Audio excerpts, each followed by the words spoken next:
Kryeministri aktual i Shqipërisë Edi Rama ka fituar edhe një mandat 4 vjeçar qeverisës. Për marrjen e mandatit të ri, Partia Socialiste ka siguruar një fitore më të thellë se në zgjedhjet parlamentare të vitit 2021.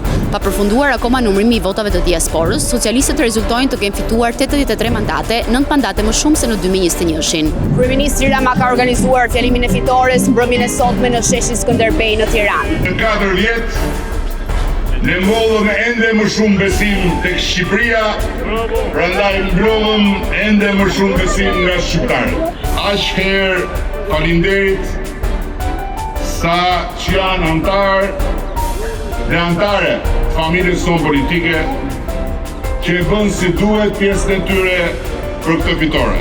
Një falënderim krejt veçantë do ta bëj për shqiptarët e Greqisë, Italisë, Europës, Amerikës dhe kudo tjetër.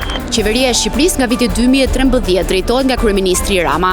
Ndërkohë, koalicioni Partia Demokratike, Aleanca për Shqipërinë Madhështore ka marrë vetëm 50 mandate, 9 mandate më pak se në 2021-shin.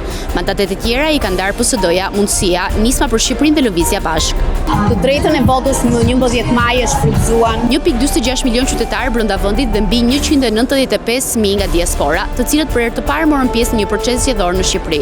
Ndërkohë që kryeministri Rama ka marrë edhe urimet e para ditën e sotme nga liderët botror, nga ana tjetër lideri i Partisë Demokratike Sali Berisha ka njoftuar edhe protestë në datën 16 maj që kërkon edhe në samitin e Bashkimit Evropian që do të bëhet në Tiranë.